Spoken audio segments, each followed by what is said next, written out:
생명의 삶 가족 여러분 안녕하세요. 용인제일교회 임병선 목사입니다. 사람은 다른 사람이 잘못을 할 때 그것에 대해 막 뭐라고 하고 욕하고 그렇게 하면 안 된다고 말하면서 결국 그 모습과 똑같아지는 나 자신의 모습을 어느 순간 발견하게 됩니다. 이걸 한 문장으로 이렇게 표현할 수 있습니다. 욕하면서 닮아간다.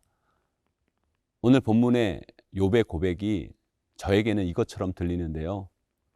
우리 오늘 본문 말씀 욥기 27장 13절에서 23절의 말씀 함께 읽어보도록 하겠습니다. 욥기 27장 13절에서 23절 말씀입니다. 악인이 하나님께 얻을 분깃, 포악자가 전능자에게서 받을 산업은 이것이라. 그의 자손은 번성하여도 칼을 위함이요, 그의 후손은 음식물로 배부르지 못할 것이며, 그 남은 자들은 죽음의 병이 돌 때에 묻히리니 그들의 과부들이 울지 못할 것이며, 그가 비록 은을 티끌같이 쌓고 의복을 진흙같이 준비할지라도 그가 준비한 것을 의인이 입을 것이요, 그의 은은 죄 없는 자가 차지할 것이며, 그가 지은 집은 조매집 같고 파수꾼의 초막 같을 것이며, 부자로 누려니와 다시는 그렇지 못할 것이요, 눈을 뜬즉 아무것도 없으리라. 두려움이 물같이 그에게 닥칠 것이요, 폭풍이 밤에 그를 앗아갈 것이며, 동풍이 그를 들어올리리니 그는 사라질 것이며 그의 처소에서 그를 몰아내리라. 하나님은 그를 아끼지 아니하시고 던져버릴 것이니 그의 손에서 도망치려고 힘쓰리라.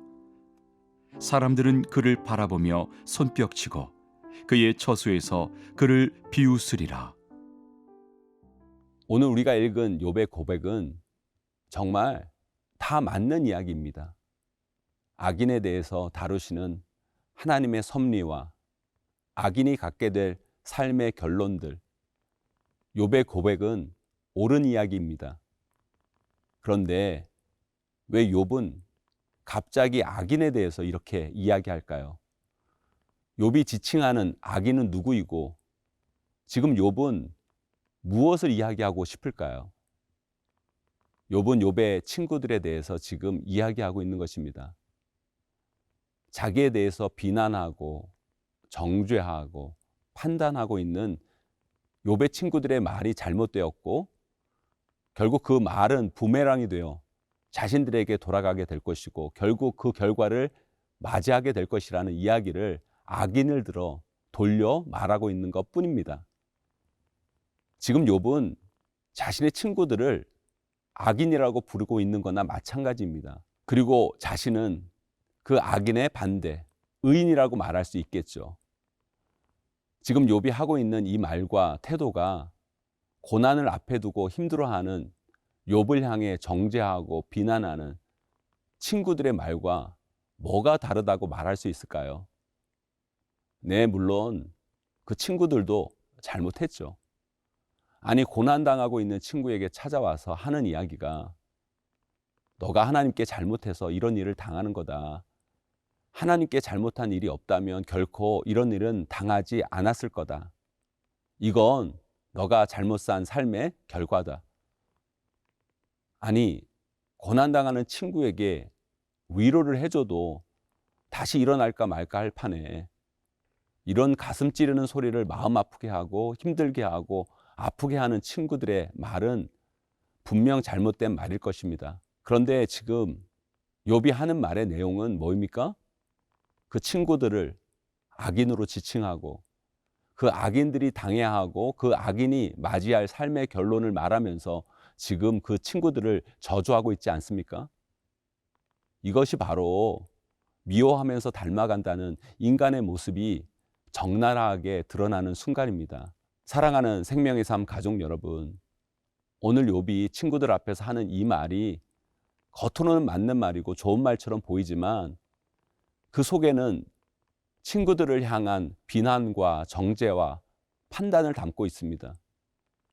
본인도 친구들의 그 말에 상처받았으면서도 똑같이 그 방법으로 친구들을 상처 주고 있는 것입니다. 이런 잘못된 삶의 모습에서부터 우리는 벗어나야 합니다. 이것은 하나님의 자녀인 우리들이 가져야 할 삶의 태도가 절대 아닙니다.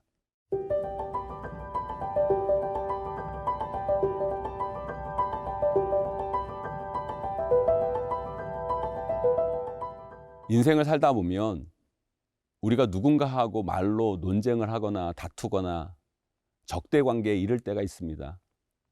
마치 오늘 본문의 욥과 욥의 친구처럼 논쟁을 하고 그 논쟁이 깊어지면 다툼까지 이어지고 상대방이 싫어지는 일까지 벌어지게 됩니다. 이런 일들은 삶을 살다 보면 비일비재하게 나타날 수 있습니다. 그런데요, 중요한 것은 이런 과정을 겪을 때 우리가 정말 조심해야 할 것이 있습니다. 우리의 마음이, 심령이 망가지면 안 된다는 것입니다. 결국 그것은 우리를 2번 죽이는 거나 마찬가지일 것입니다.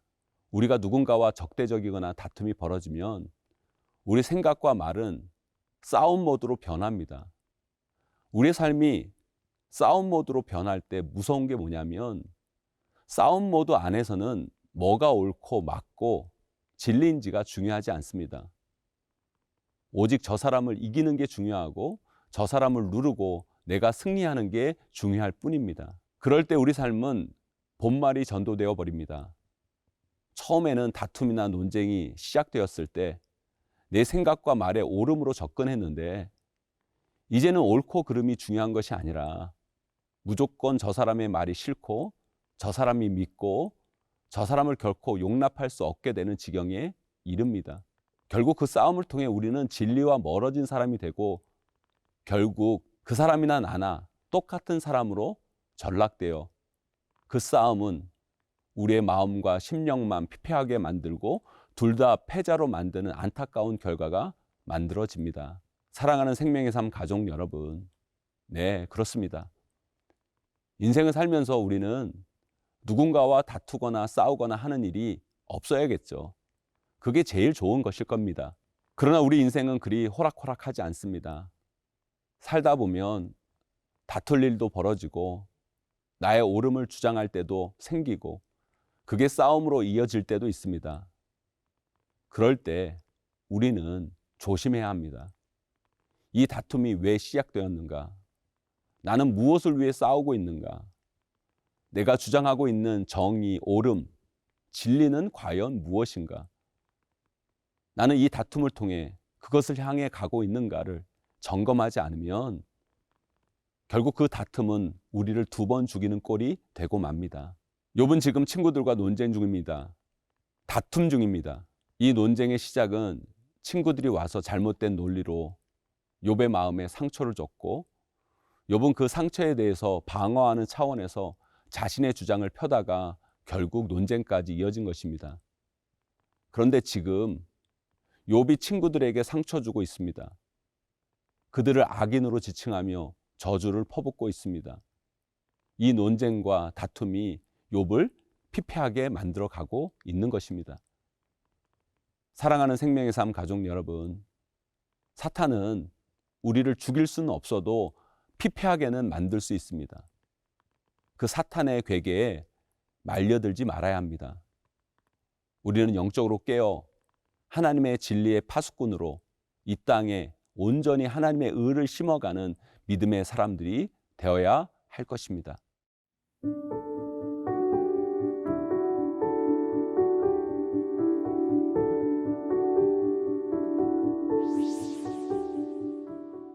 하나님 아버지, 삶의 여러 가지 이유로 다툼과 논쟁 속에 빠질 때 영적으로 깨어 우리 마음과 심령이 피폐해지지 않게 하옵시며 잘못된 것을 닮아가는 어리석은 자가 아니라 이 땅에 하나님의 의를 심어나가는 믿음의 자녀로 살아가게 하여 주시옵소서. 예수님의 이름으로 간절히 기도드립니다. 아멘.